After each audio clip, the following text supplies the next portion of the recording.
What's up? This your boy D Shim, owner and founder of Vibe Out Studios, and I'm over here rocking out with Boss Talk. If you a boss, let's talk.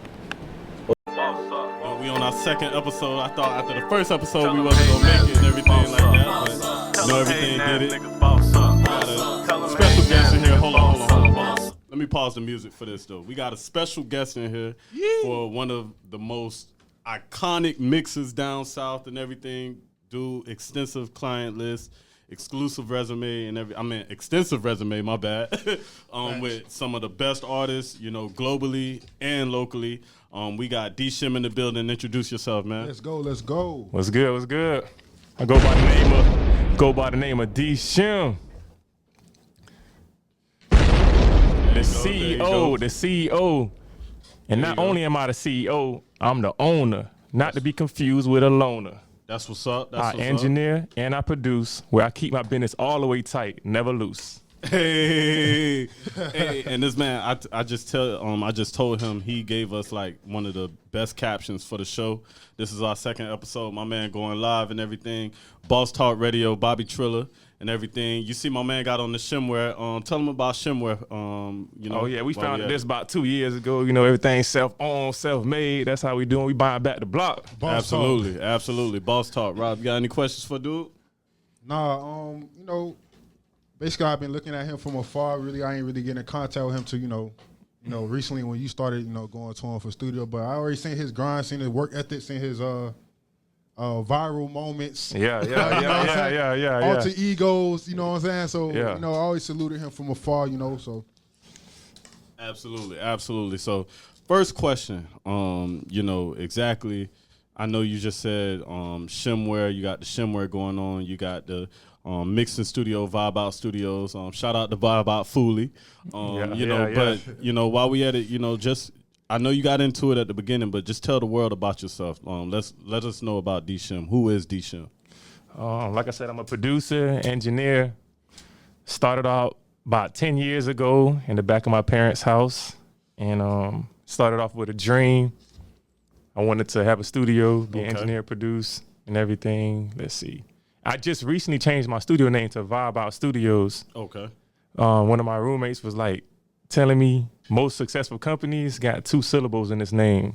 Like if you want some shoes, you want to probably get some Nikes or some Reeboks. Facts. Or if you want to watch some TV, you probably put on Netflix. So I kind of wanted to make a name and a brand. Instead of calling my studio D Shim Productions, like I wanted to make a team and grow. So I just recently hired someone to Vibe Out Studios. Okay. So we bossing up over here.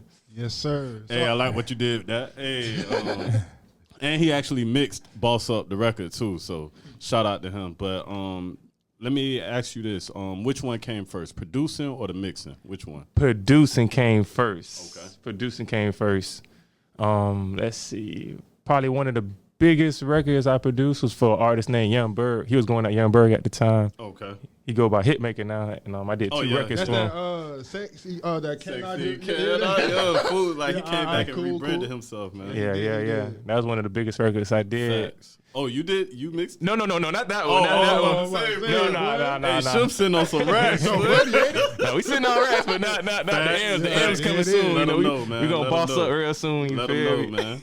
Facts. But so you said producing came first. Now, was it a situation where that was something you always wanted to do, or since music always around in your life? How did you get it? Since middle school. I went to Homestead Middle School. Okay, shout out Homestead Middle. You feel me? And I was in the band.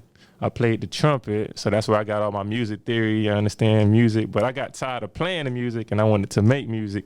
I got influenced by one of my friends, and they had like a program, FL Studios, called Fruity Loops at the time. Yep. I was like, man, what is this? So I started making beats, and then I started making so many beats and making a name for myself. People started offering me money to do what I love. So I was like, man, at that moment, I was like, this is what I want to do for the rest of my life, man. I could get paid for something that I love to do. Yeah, that's what I'm finna do, man. Okay, facts. So was it someone local who said, yo, let me get a beat? Yeah, it was just people like at my high school. They would just come, hey, I need a beat. I was probably selling them for like $50 at a time or 2 for $50. I don't know, it was real low, but I was getting money. It was a lot to me at the time, so I was like, man. Okay. Now with mixing, how did you come, get into the mixing side of things? That came from high school. I went to Robert Morgan Educational Center. And my last year, I had to take like one more elective, so I took sound engineering. Okay. It sounded appealing and stuff like that. I felt like it was related to making beats. And then I learned like the audio industry, how to record, acoustics. And then I was like, man, I might want to take this route. And then after I went to Rob Morgan, I went to a school called Full Sail. Okay. In Orlando, right? In Orlando, and I majored in recording arts. And that's where I got pretty much my education in this field. Hey, man, you hear that? You hear that education, man? Like, I be telling, like, even my little cousin, Montreal, he was actually in the studio with you. Stocky, dark-skinned dude. Yeah. Young dude, like, that's something he wanted to get into. And he just had a lot of people in his head saying, hey, you know, maybe school not going to work. You know, a lot of people pop without school. I mean, even if it's school or not, I feel like investment in yourself pays the best interest. Like you gotta invest in yourself. Even if you don't got money for school, you gotta invest the time. Wherever you're getting the information from, you need to invest in yourself. So I'll say that's most important though. But school, it helped me a lot though. So what you got, planned next for, D Shim? So, basically let the world know what you got going on next. I'm basically trying to expand my Vibe Out brand. I'm trying to hire more engineers, trying to possibly get another location where I can have like multiple rooms and all that. So I'm still looking for engineers. If you're an engineer, send your resume to D-Shim at Vibe Out Studios. Go ahead and send that. Go ahead and send that. All engineers, man. What we'll do is we planning on doing the IG for the podcast. So definitely, once you start posting up information about any help wanted, I'll definitely put that information out there. No problem. But let me ask you this: when was the first time you felt that okay, I'm on now? Maybe oh snap, I'm on live. I'm about to request to be in your live right quick. When was the first time you felt that okay, I'm on now? Maybe yo. And so y'all know we ain't capping. I want y'all to hear everything we do on this show and everything like that. So that's the beauty of it.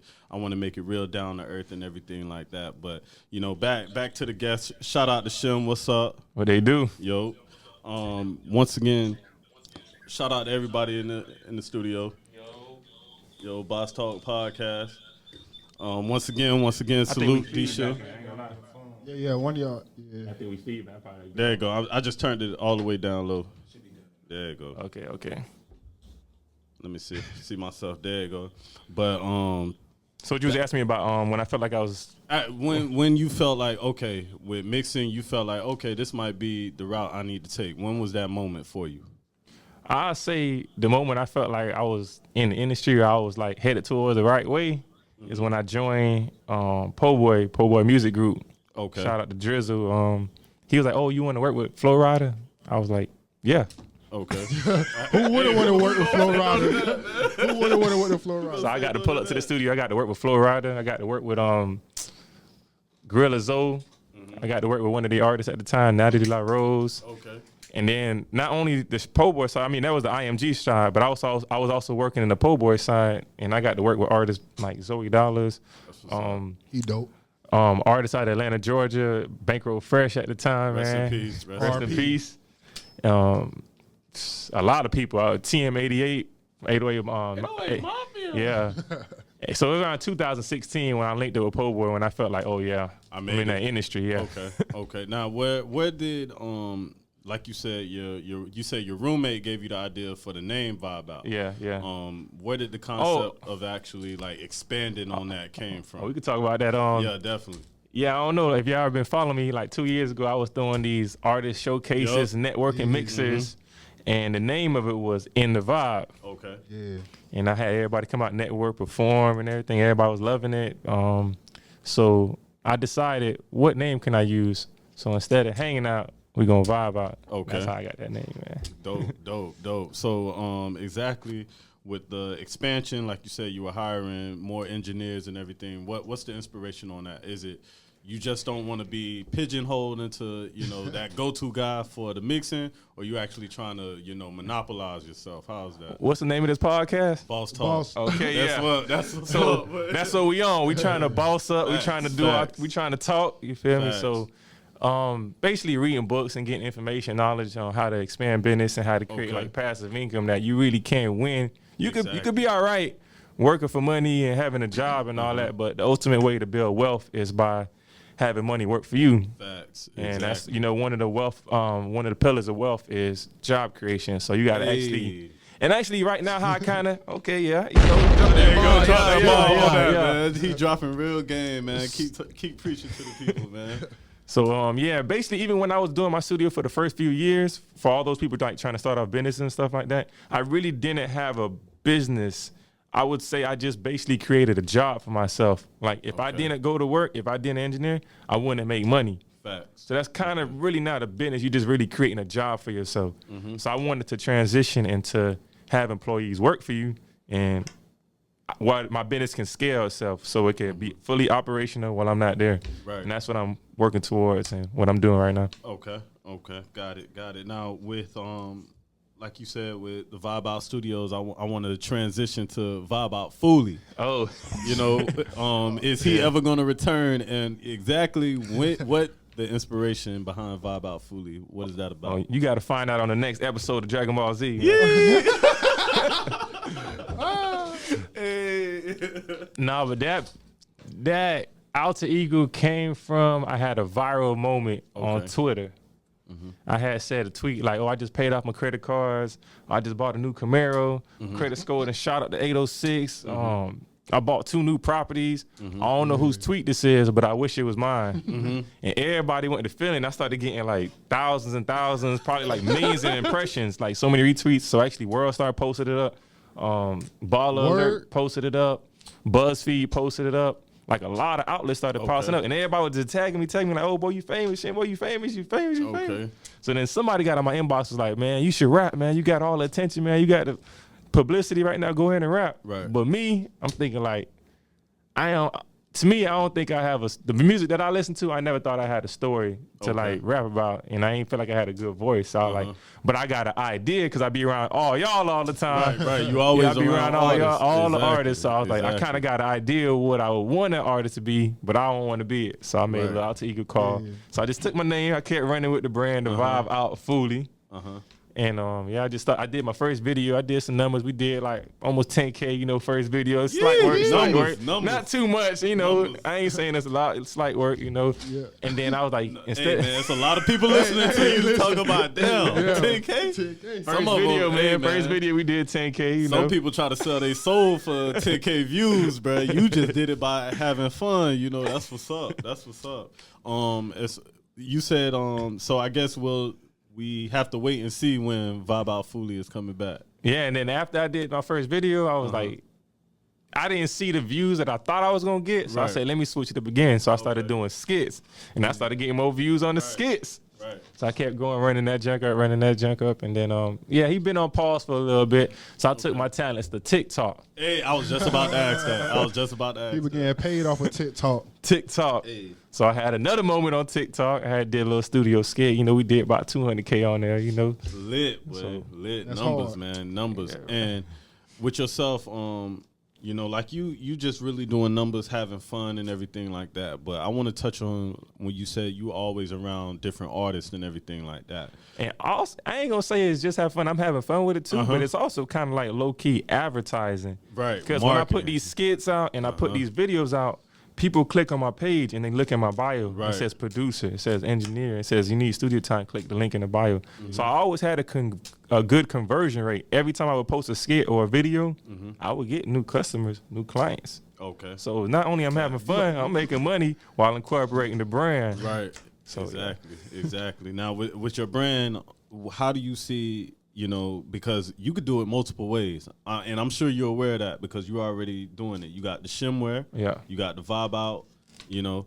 Which do you always see? Have you always seen yourself like this, or it just naturally grew into that? It just started, you know, when you're working hard, money started expanding, and you want to start seeing more expanding. It just kind of built up little by little. Okay. And like I always like to tell people too, you don't always got to have a lot to start. A lot of entrepreneurs I always see, they be stressing themselves. They need, this amount of money, this capital. They need this loan. They need this equipment. But I like to tell people, whatever you need to start a business, write everything down on a piece of paper. And then take that list and divide it by 2. That's what you really need to get started. Right. You know, Trilla was just saying you be around a lot of like Miami artists. So I want to ask you, how do you feel about the Miami music landscape currently? And I'm not talking about like Broward, you know what I'm saying? Miami strictly. Miami. Now we got a wave though. We still doing numbers. We got City Girls. You know, we got Lil Pump. We got Smoke Perk. A lot of people don't know numbers. Lil Pump from Miami. Yeah, we doing numbers.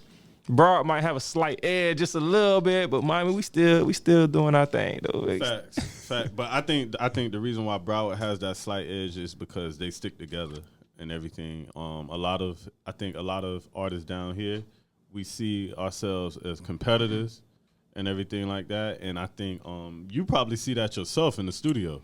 Kind of, I guess my experience, I see a lot of artists do network and do collab. Absolutely, I mean, from my perspective, I don't see so much. Maybe I'm not in like outside circles so much, but from when I see a lot of artists collab, I mean, from what I see unity from my perspective. And I had to really pick up on that as well because like even you mentioned it, you was like, damn, you doing a lot of features and everything like that. Yeah, so like with that and with the type of music feedback that you get, those features could definitely help you out with expanding your name as in fan base as well.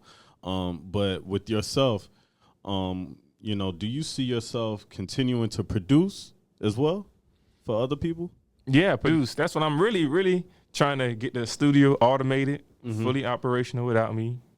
Get back on my producing because if you ain't noticed, I did. My name Decent Beats on Twitter, on Instagram. Plug in. But if you ain't realize, I don't really produce that much. So when we getting the time back, I will be producing more. And I'm working on that now too. Okay. Glad to hear that. Definitely glad to hear that. So switch the subject right now to on the shimware and everything like that.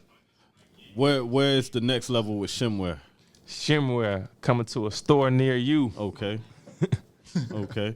Any websites or anything? Shimware.com? Yeah, just like that. Just like that. You know, we got the tees for like $25 for the low, man. Holla at me. Hey, man. Holla at D-Shim. With it. Damn. I'm trying not to get the cotton mouth again. Man, you better drink some first of that first episode, we was in here, vibing out, just talking, cooling and everything, smoking and everything. And now, it's so ironic because at Shim Studio, he does not allow you to smoke. But with that, I understood the man is super professional and everything, so I always dap him up because of that. But, we had to, really get some contact joy going on right now and everything. But currently, once again, Shim, definitely thank you for just sharing that game, sharing that inspiration here and everything. But we not letting you leave yet. Anything you got to say, bro? I mean, y'all got no more questions for me? I'm ready, man. Fuck that. I want to ask you this. I want to know as far as, because you said a lot of mainstream niggas, you feel me, when you said Miami, like, I know you see a lot of people that people don't really know and listen to. So like, who you feel is like up and coming, like shooting them boys? Like, I ain't gonna drop no names because I did that before, and it was a lot of people in your head. A lot of people. The attention I didn't really want got to you, and that wasn't even the intention or the motive. Right. So I had dropped the list. Matter of fact, we could talk about that. We can talk about it. Hold on. Definitely. No, definitely. We can talk definitely. about let's talk about that. All right. Let's talk about the list. Like you said, the response you got back from the list. And to me, in my opinion, bro, it's a list. It's your opinion. It's your point of view. People too personal, you just always gotta acknowledge people's point of view. Talk about that list that you gave and the feedback that you got from that list as well. Talk about that. All right, that list came from other lists. Okay. That came from other lists. I think it first started off, somebody posted a hip-hop list. Yeah, like hip-hop. 50, they top 50, and I think like Joe Budden was number 3 or something like that. I mean, not knocking him. Joe Budden, though. But that's how they feel. That's how they feel. That was some funny shit, though. If that's how they feel, some people like Joe Budden. Right. Joe Budden nice, though. Yeah, see, Joe Budden nice. So then I seen everybody started doing a little spinoff of like maybe they city, like Gucci Mane dropped the top 50 in his city or top in their state. And then they made a Miami list. Yeah, that's when a lot of people Big Chuck made a Miami. Well, I ain't gonna say Big Chuck made. He posted a list. He posted it. I ain't gonna mess my dog up. He posted a list from an undisclosed name, right?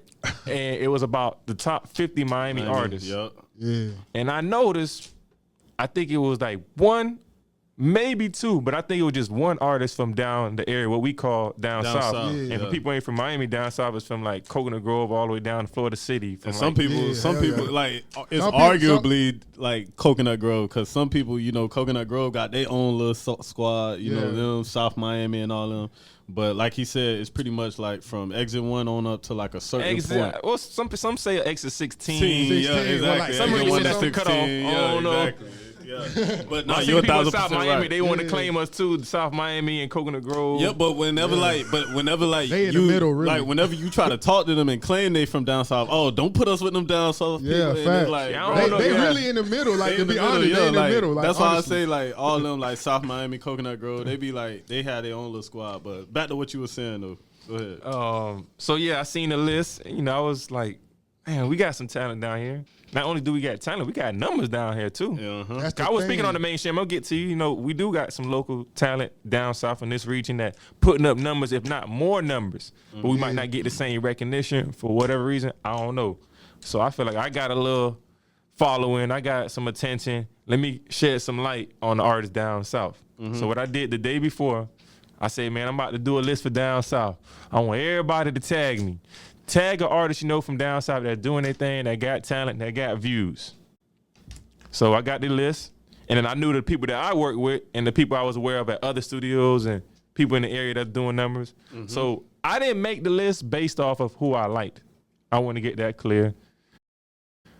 What I did was I found like a point where I could measure. So I went to everybody's YouTube channel that got tagged And or you who said I know that. of. You said that. I said it, but some Right. people don't Some people realize don't- or don't read. exactly. Some people don't read. Yep. That's how I realized people don't read. Niggas be skimming over shit. Or maybe I should have titled it different. I should have put maybe top stream artists down south, but I put top 50 down south. So if some That people was took it. it personally. That was it, yeah. They didn't read my whole caption. Yeah, so, right. but whatever. So I took all the artists that were tagged and the artists I knew of or worked with, put them all, went to the YouTube channel, seen the total view count, and put all their views and all the artist names in an Excel chart. So I didn't even make that list. A Right. computer made The it, computer, and right. I Computer put the made it. formula, put the most view, put them artists to the top, and the one with the least views at the top, at the bottom. This man did a real standardized Yeah. evaluation. Yeah. boy. You made a whole document. It was made by Excel. Like I just put the formula in, the computer went to work. So I put it in, and I got the top 50. Right. Now the whole purpose of this list was to give some exposure and shed some light of the people that's doing their thing down here.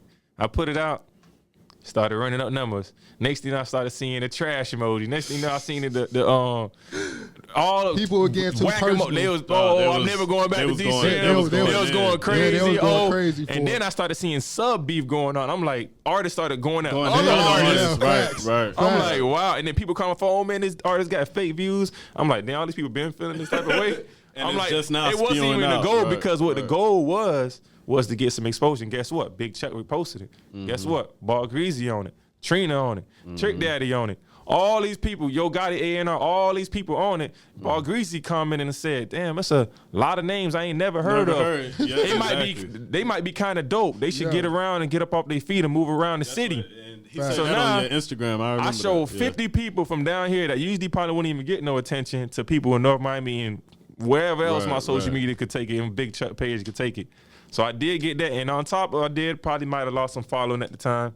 But at the same time, a lot of people, like you said, it's advertisement. When I did that post, it was sent. I think I had like 10,000 people on my page that same day. Okay. Damn, he a producer, he an engineer. I'm getting unfollowers, but at the same time, I'm getting followers. Right. Oh, how much for studio time? Y'all want to get in there? And then for the people who did feel some type of way, I remember like seeing people go to other studios and was like, oh, I'm working. They taking pictures in front of microphones. Like, oh yeah, we finna drop an album, finna show this nigga D Shim, man. What the He don't know what he talking about. But I I stopped seeing them pictures. I mean, yeah, I don't know what happened. But the thing is, I think But I that's, did motivate you for a little Yeah, bit. you for a little did. bit, and I want to touch on that as well because you and I touch on that a lot when we were actually talking about this show about a lot of people down here. We get great ideas, but the fact is we don't keep going. Yeah. I don't want to do that no more because it was like too much negativity. I was like, I didn't want to cause that. It wasn't inspired by that. It was just to put us on the map because even when they did the documentary in Miami, I think what it was called, the field. The field, Yeah, the yeah, world yeah, star. yeah. It wasn't no artist down. I'm like, Down what south, is it about no, us? yeah. So Because I think- wanted to be the spokesman. I wanted to crank it up a next level, and that's why I did that list. It wasn't to create no beef and with no animosity. It was to shed some light about the artists that we got down here. The numbers don't lie, and artists doing numbers down here. We got talent, we got connections, and we doing our thing. We doing our thing too. With because that's why I gotta stop smoking because my question just fucking went poof like that and everything. But I wanted to talk to you about that as well. Consistency. How has yes. Give me your point of view of consistency and how has it helped you get to this point? Consistency. When people look at successful people, I think sometimes people look at the successful people and be like, oh man, they just got successful. Oh, something just big happened to them. Oh, they got a lucky break. Or they just met the right one person or something like that. Right. Or some people look at homeless people or crackheads or people that's made bad decisions in their life like, damn man, they just had one bad hit or one bad drug or one beer. What consistency is something that you do over and over. So it's just one beer after one beer leads to another beer after another beer. Or if you look at someone that's fit, that's been in the gym, they ain't just go to the gym one time. You had to keep going over and over and over. And I did like a 30-day beat challenge. Okay. Oh yeah. Yeah. I remember seeing that. And what that taught me was how important consistency is. So you kind of got to get in the habit and the ritual of doing things in order for success to come. So success isn't just overnight. It's really little by little by little by little. And that's when I got the most results with my beats on my BeatStar channels when I did that consistency challenge, when I did that 30-day challenge.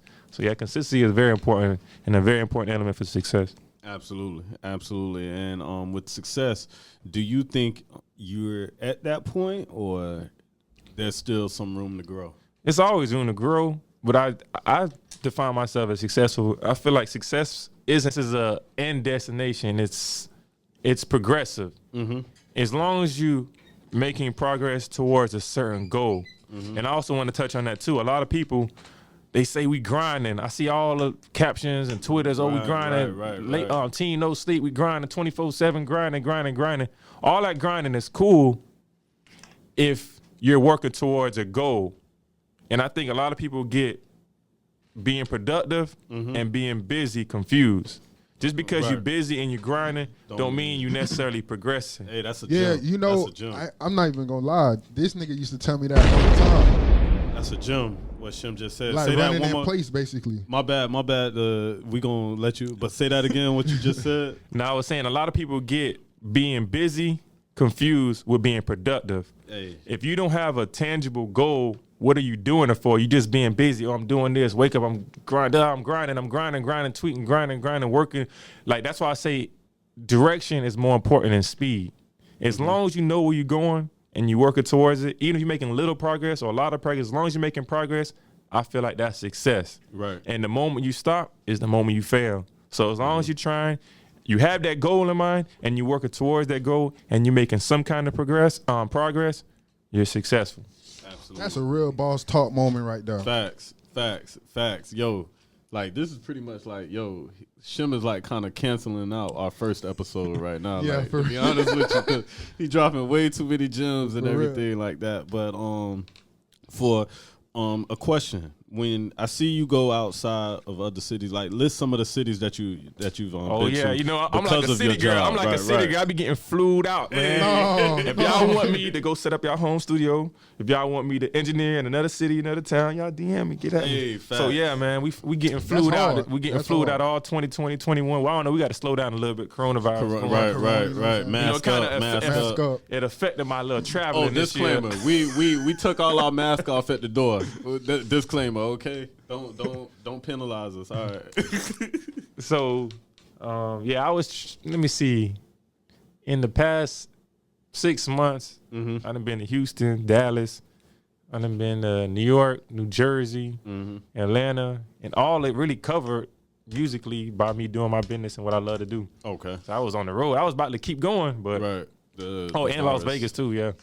With those out of all of those, is there like a particular favorite that you like to go to? I always like to go to new places because I feel like that's where growth comes. You know, when you step out your element, when you feel uncomfortable. If you feel uncomfortable all the time, you're not growing. You need to feel some kind of comfort, and that's by going somewhere new, talking to new people, learning a new language, eating new foods, getting yourself in a new environment. Okay. And that's why I feel like where a lot of growth and a lot of success come from when you get out that comfort zone. Absolutely. Now, with yourself, what was that time when you was you had to, that light bulb came on in your head, said, I got to get out of my comfort zone? When was that moment? Was there ever a moment where you said, okay, my back against the wall? Oh, I gotta all do the something time. I different. ain't gonna broadcast it. Okay. It's been plenty times, but you got to be built for this. Like, okay, if you're not strong to be a boss, you're not. Like, you got to be really, really mentally and physically strong for this.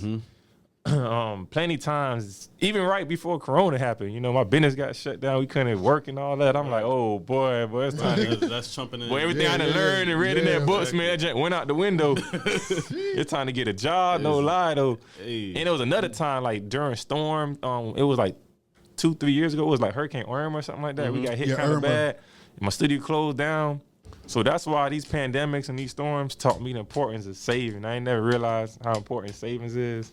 So yeah, y'all need to save up like 6 months of expenses in order to consider yourself like stable, wealthy. Like 6 months. If you stop working for 6 months, can you survive? Yeah. So that's what I learned during this pandemic.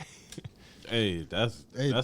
That's wisdom right there. That's real. This man said 6 months at a time, because right now we seeing it happen in motion in front of us with the coronavirus.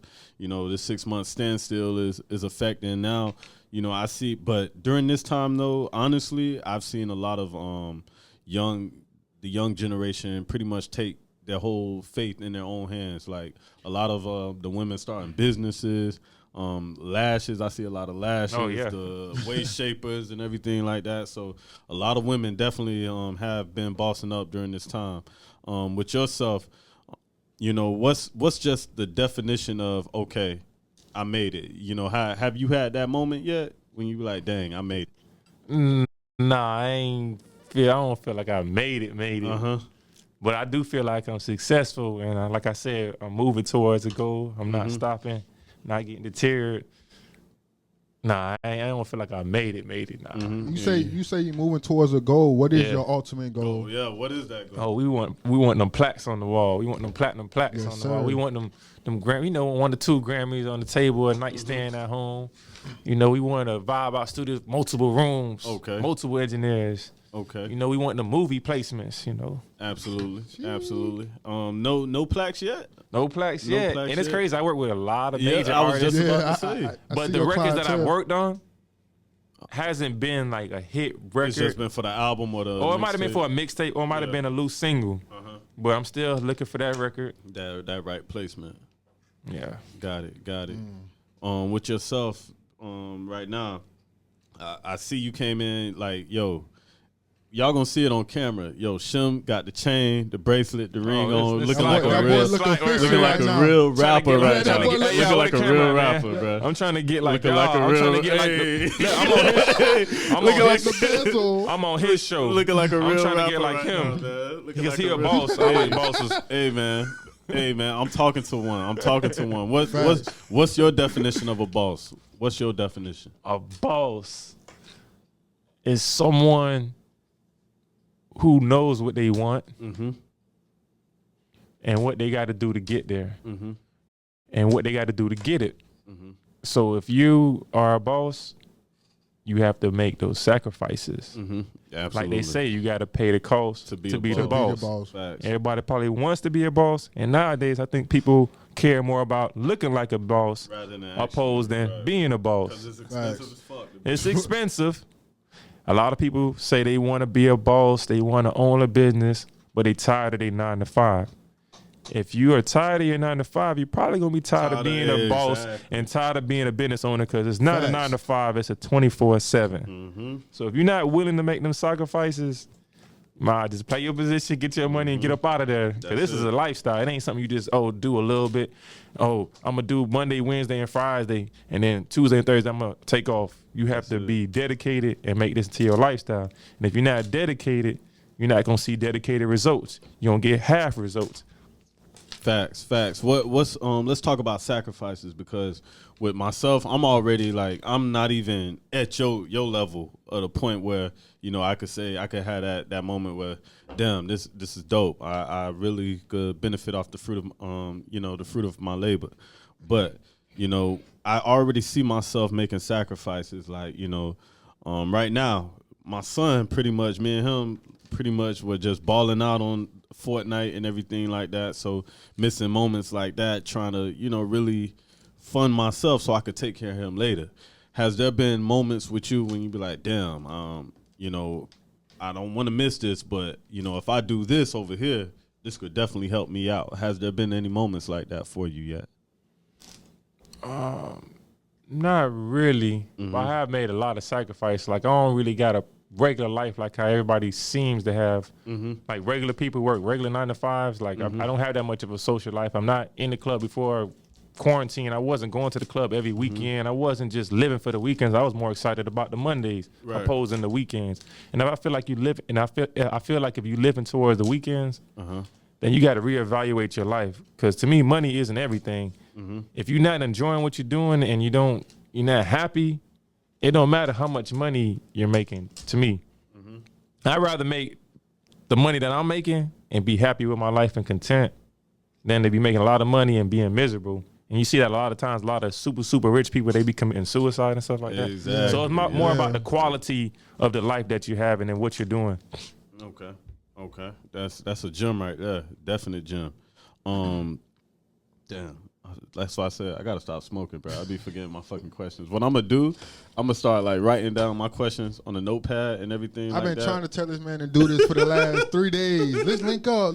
What we gonna ask Shim? What we gonna ask Shim? Hey, we gonna wing it. Hey man, we winging it, bro. And like, look at this, dog. Shim just blessed us, dropping straight knowledge, with more than enough knowledge and everything like that. And with the path that you taken, like you said, with the sacrifices that you made. And is there any point that you'll say, maybe I should have done this different? Have you ever felt that way? Yeah, I say I should have made a team earlier in my career. Cause like you really can't do everything yourself. When you got big goals and aspirations, you can't do it by yourself. You really need a team. And I always been so close because I had like trust issues. I ain't really want to let people in. If you ever notice me kind of studio, it's always just me. I like to respect my clients, and I'm really just by myself. Right. But I would have made a team earlier and outsource and yes, like because I was one of those people. Oh, let me do everything myself. But nah, you can't do that, man, because once you start trying to do everything yourself, it starts taking you away from the original what you're trying to do in the first place. Exactly. I'm trying to do the grab. I'm trying to do this. I'm trying to do that. I'm trying to do the video. I'm trying to do the web. I'm trying to. Yeah.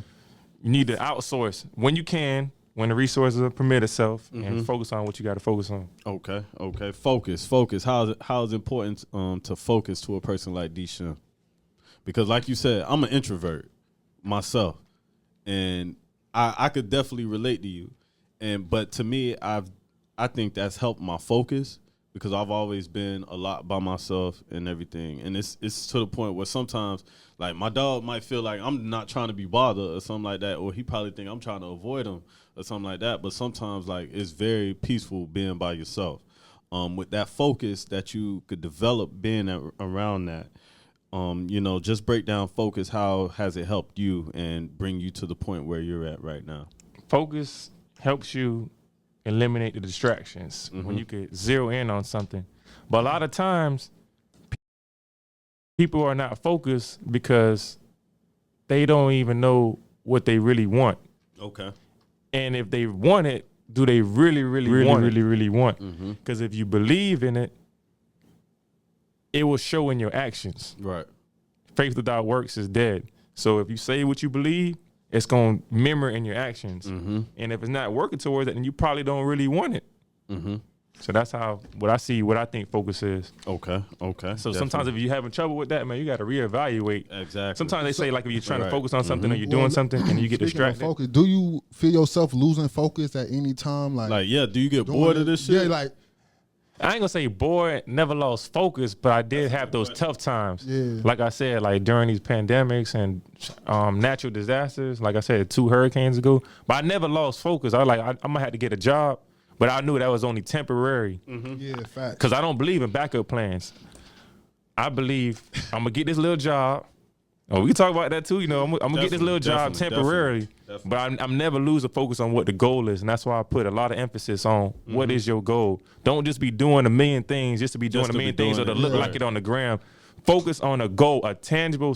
Like you know what darts is? Y'all ever played darts? Yeah. Right. You have to know what the goal is. The goal of that game is to hit the little bullseye in the middle, right? Right. How can you hit that bullseye with your eyes closed? Just think about it. You got to have your eyes open and you got to focus on that middle piece. So how can you get somewhere with your career if you don't even know what it is? Right. Yeah. That's dope. That's knowledge right there. With the backup plan, talk to me about backup plans.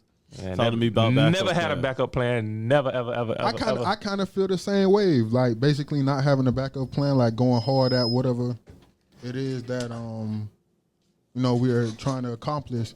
So I feel I'm on a no backup plan vibe.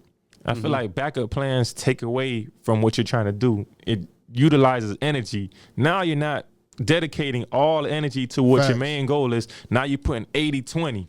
Because you got the backup plan to fall back on, so you're not going to really go as hard as you should be trying to accomplish that. Yeah, you competing out with people who's giving 90%, 95%, 100%. So that backup plan kind of throw you back. Right. Now, with people, especially with the profession I'm in, with music, with rap, especially with rap music and everything, people always scared to get that 9 to 5. But they gotta understand that sometimes with that 9 to 5 and everything, that I know plenty of people that thugging on the clock too, pretty much, and that definitely doesn't determine your success factor or that finish line. So never let nothing deter you from the bottom line, funding your dream, self-investing in and with that. Shim could definitely talk to you about that self-investment. Speak to us about that. Yeah, I ain't gonna say 9 to 5 is bad, as long as you have that goal in mind. Exactly. And you're utilizing your time the most efficient way you can. If you still got that goal in mind, you need some ends to come in. Get the 9 to 5, but don't let that be a permanent, or don't let that be a clutch, or don't let that be a backup plan. Don't be like, if this rap don't work, if this music don't work, it's straight. I got a job. Or if not, I just go to school. Use that school or use that job to elevate whatever you got going. And even if it's rap, it could be whatever business, food, clothes, whatever you got going on. But I had a 9 to 5. I had shit. We all done had a 9 to 5. I got a 9 to 5 right now. We all done had 9 to 5. 9 to 5. I had a 9 to 5. I ain't gonna lie. About 10 years ago, maybe like 11, 12 years ago. I ain't had a job in 12 years. That's real. How, if you don't mind me, how old are you? Oh, 30. We 30. Okay. Now, when you said about 10 years, so roughly you're about 20, 21? Yeah, I think I started about 20 years old. Okay, 20 years old. What, that takes balls pretty much. Facts. For a 20-year-old, I was having my first son at 20 years old, so I was fucking scared out of my mind to turn 20. What made you come to the point you said pretty much fuck this? You probably ain't even say it in that language, but that's what I meant. That's what you meant. What I meant. You know what I'm saying?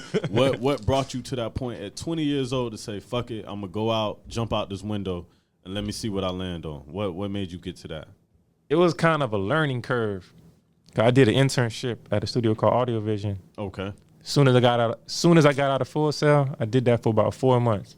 Okay. And if y'all know what internship is, an internship is where you work for free. Yep. And you pretty much working for experience. Exchanging your time for experience. Mm-hmm.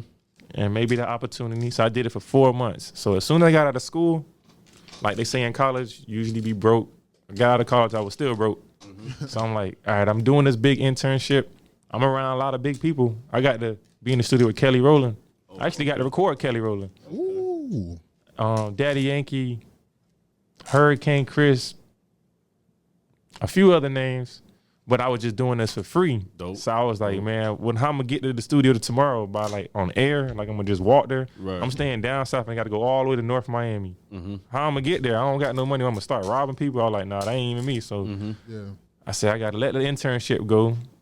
And then I had like a back area in the back of my parents' house, and I just begged them. I was like, man, I can make this happen. Let me just utilize this area.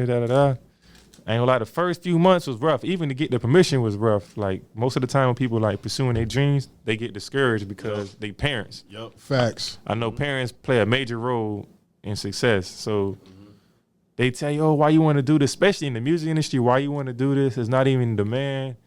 You know many people trying to do it. But I think parents not really trying to discourage you. They really just want the best for you. Right. They want to see you be able to take care of yourself or whatever you're doing. Exactly. So I say the best way to communicate with your parents is by showing them. If you could show them you can make money, Then the end of the conversation. Exactly. But if you can't, they just worried, they nervous, they don't know if it's gonna work. Especially if parents are older, they come from a different generation. They're different.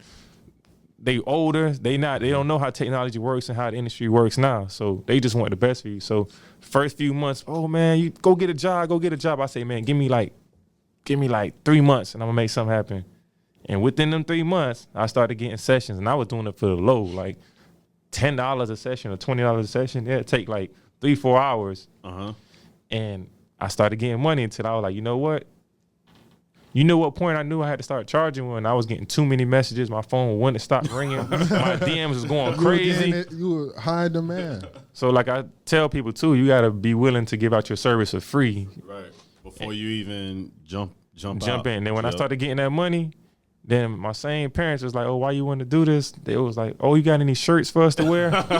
Oh, you got a broom? We can help you clean. Hey, they calling my family lit. back in Jamaica. Oh, yeah, man, my son doing this. He got a That's studio lit. in the back. Oh, he got people coming through. Then I started bringing celebrities. I got Briscoe. I got That's all these lit, people coming bro. through the studio. Mike Smith coming through the studio and all that. Shout out Mike Smith. Shout out Mike Smith. Yeah, Down man. South Made. Oh, how is it? Because you were one of the first people. I'm not sure of the first, but I do know exclusively he used you. Being a part of somebody's success, especially locally. How does that feel? It feels amazing. And I remember I was doing my thing. I think that was like 2011, 2012. And I worked with I ain't gonna say almost everybody, but everybody who had like a little name. Like at the time, like Zolja, Fish Sticks, Right. they was like popping off, and I pretty Fish much Stick still doing his thing too. Fish Sticks, Yeah. yeah, I just mixed their project, Bo, all these people, they were doing their thing, and I was like, damn, it's one person from down this area that I never got to work with, and that was Mike Smith and Savage Life, and I was like, dang, how can I work with them? And I saw them one time at like Strong Arm Studios, because I think they was about to get a deal. All of them was about to get They signed. had a major wave back They then. had like 30 people come to the building. I think I was just trying to I was just starting with Strong Arm and stuff like that. And I wanted to say what's up to Mike Smith, but I ain't know him. So I was like, damn. So I'm just looking like, you feel me? You'll come soon. And then someone brought him to my studio. I forgot who brought him to my studio. And then we connected. And the first song we ever recorded was a song called Pound Cake. I don't know if y'all the freestyle to the Drake song. He had did a freestyle to the Drake song, and then he made a bold statement. He started going numbers on that. Yeah, he started doing numbers. He said he was the best down south and this and all kind of stuff, and he was having the numbers to back him up. And the same thing, the same kind of attention that I got with that list was the same attention. But see, he was more in the streets, so he had the street attention too coming with it. But that's how I knew, like, whenever you could put out a statement or put out something and it can move all these people, I knew you kind of got power. Right. Yeah. So I think that was a turning point in his career when he did that song. Because he had so many replies. This is video. So many replies. And that kind of boosted him up. Right. Now it's all the way in the city, all the way in North Florida. Who is Mike Smith? Facts. Same thing like when I put out that list. That kind of like elevated me a little bit. No matter how you felt, it's trash, it's ass, whatever it is, it kind of elevated me. And that's my first time working with him in 2012. And then I worked with him every year. I did all the all gas, no brakes mixtapes. Lit. When he got signed to Slip and Slide, crossed over with him to slip a slide. Lit. Still been working with him. So it feels amazing, you know, to start with someone and Somebody, build him up right. and see how successful he is. Right. Did you do the Rondo record? No, I ain't do the Rondo one. Okay. With yourself? I did the ones with the Trick Daddy, the Now record. I did pretty much all gas, no brakes, the drills. Like Yeah, that all gas, no brakes 3 go stupid. Right. Yeah. Down South classics. Now, with yourself, being in the mixing field, being in the production field, you know, having a mentor is very important. Has there been anyone that's had been a mentor figure to you? Yeah, his name Lucas. He owned a studio called Camp David Studios downtown. Okay. Yeah, big engineer. That's actually where like Tory Lanez record at. Mm-hmm. A lot of people, Trina, a lot of people record there. His name Lucas. And he actually got me an intern. I don't know if he listening or he gonna see this one day. Yeah, we gonna make sure he see it. We gonna make sure he see it. But he had got me an intern or a job at Hit Factory. If y'all don't know, Hit Factory is like the #1 studio in Miami. Yo, shout out Hit Factory. And I was late to the interview. Oh man. Oh man. Running out of gas. I told you, man, I was broke, man. Like, you gotta be built for this, man. Facts. Exactly. You gotta take those chances like that. Exactly. Bro, got there late, and then they asked me a question. Oh, we got 60 other engineers. What can you say to make yourself stand out from the rest of them? Mm-hmm. So that I wasn't even prepared. I didn't know what to say. I froze up like Eminem on 8 Mile. No, not be right. I choked. But how did you do though? But I choked, man. I ain't get it. Yeah, I thought it was gonna be like a happy ending or some shit. Nah, it wasn't no happy Hey, ending. that was real life though. But how did that, affect you? How did that affect you moving forward? You know, it led me to vibe out. You know, I feel like everything happened for a reason. But Lucas is the one who helped set that up. He allowed me to put flyers in his studio, like promoting my beats and stuff like that. When I was trapping, the beats heavy.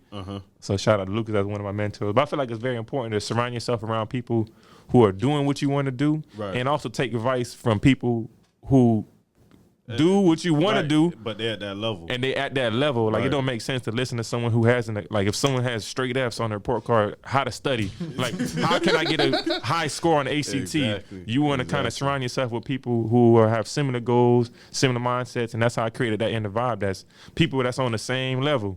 And even like they say, birds of a feather flock together. If you're trying to get in the industry and you hang around regular people, you're probably going to be a regular person. Right. You hang around rich people, not a you hang around 4 rich people, you're gonna end up being the 5th. Facts. Just by surrounding yourself around them, thinking, looking how they think, and figuring out how they talk, and where do they shop at, what do they think about finances, and how they budget themselves. So if you want to get in the industry, start surrounding yourself around the industry people. And if you don't got no industry people in your connects, then you got to evaluate your circle. Right. And you got to start traveling. You got to start moving around. You got to do something different. You want to see something different, you got to do something different. How important has traveling played? Because like we talked, earlier about, you going to those other cities, a lot of people, even with myself, the main thing people always tell me is, bro, you got to hit that road. Bro, you got to hit that road. Yeah. You got to travel. Yeah. How important is traveling? In your opinion, how can that help anyone trying to build their own brand? Like Mike Smith say, everybody demand in their backyard, everybody demand to their homeboys, to their family. How are you in another city, in another state? You gotta move around. You gotta move around. Absolutely. And with yourself, what happened? Drop a bomb. Yeah. Cameraman said drop a bomb. Let me get that. Hey, it's been so many bombs in this conversation. I've just been just trying to. I was just trying to soak it in because facts. With this, and moving around like to different cities and stuff like that. I'm linking up with big artists. So a lot of people, I even remember people used to criticize me or talk about me. I remember word hadn't got back to me one time. Oh, he take pictures of a lot of celebrities. Who he think he is? I'll probably get like a little bit. Hey, it's cool, whatever. But at the same time, I'm not just. Well, it started off just taking pictures with them. Right. Then I ended up getting in the studio with them. I'm like working my way in there, I'm trying to be in the same room as these people. I'm working my way in there. Then I started getting in the studio with these people. I remember I had went to Atlanta and linked it with YFN Lucci right when Which Homie Quan was dying down and Lucci was coming up. Started blowing up. And I wasn't thinking it's a game. I'm over here taking a picture. I took a picture, think it's a game logo, and I say, damn, D-Shim. I say, I don't want to keep saying next to blow. I want to speak this into existence, man. Right. So I made a hashtag for myself, and I called it D-Shim Blue. And D-Shim Blue is like saying, I made it. I'm doing my thing. I'm not next to blow. I got now. I don't got next. I got now. So I started doing things. I took a picture. I think it's a game logo. But that would have never came from being back home. Right. And usually you got to gain support from somewhere else than to get support from where you at. Because sometimes it's hardest to get support from where you at, though. And that's sometimes where they hate you at the most, from where you from. Exactly. So you definitely got to move around, get support from other places, and you'll see that support start coming in more. So when I'm starting taking pictures with these celebrities and I'm moving around to these different labels and working, it's kind of boosting up my brand. And now that's making me pop up on the Explorer pages. Now I'm getting more impressions. Now more and more people inquiring me. It's also like a form of advertising. So I'm not just doing it just because I'm a groupie, but it's also helping my social media grow too. Exactly. Now, with social media, how has that helped Shim vibe out fully? Shimware, how has that, helped you with everything? What'd you say, social media? Social media. Oh yeah, social media. I don't know. I always find a way to get like a little viral moment.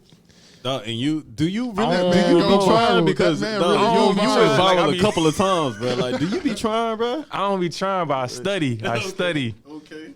And social media. But honestly, before social media, I ain't gonna say I say social media helped me a lot with my career. I think what helped me a lot with my career is by being good at what I do. And loving what you do. And loving what I do, and first investing in yourself, knowing what you know how to do, and having a good product and a good service. Right. I feel like a good product and a good service is gonna speak for itself. Right. Facts. Good music is like good dope. It's gonna sell itself. So if it's really, really, really good, undeniably good, you undeniably funny, undeniably could rap or engineer, whatever it is, it's gonna show. Because when one person sees it, it's gonna spark something in them. And what people do, humans are very social creatures. Okay. They're gonna talk and they're gonna send it to the next person. So I feel like word of mouth is the best source of promotion. That's how I built most of 80% of my business was word of mouth. Okay. Being good, treating people good, having good customer service, being a good product, having a good product, good service, and treating people good, and people will talk. Just like this.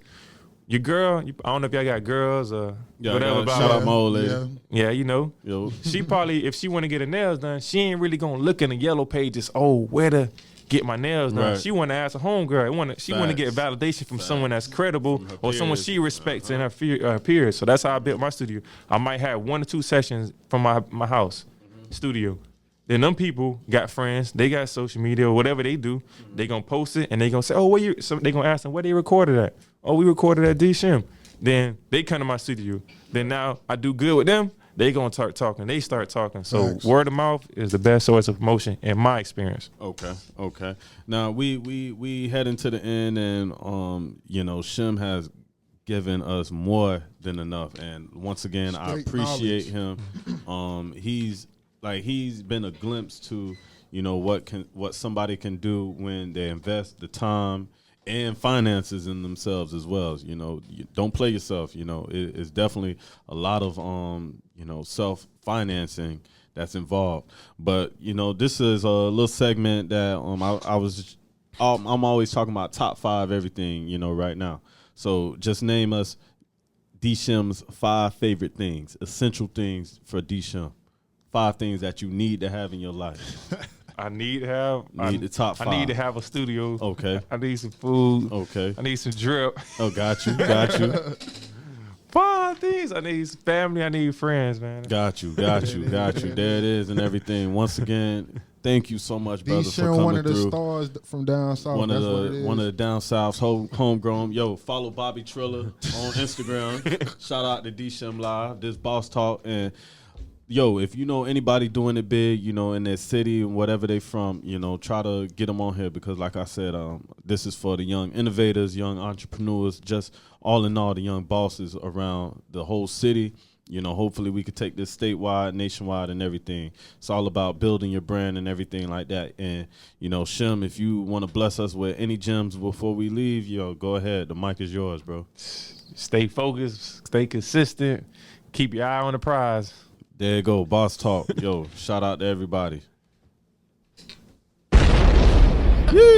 This town with honey. Rich nigga. Let's go.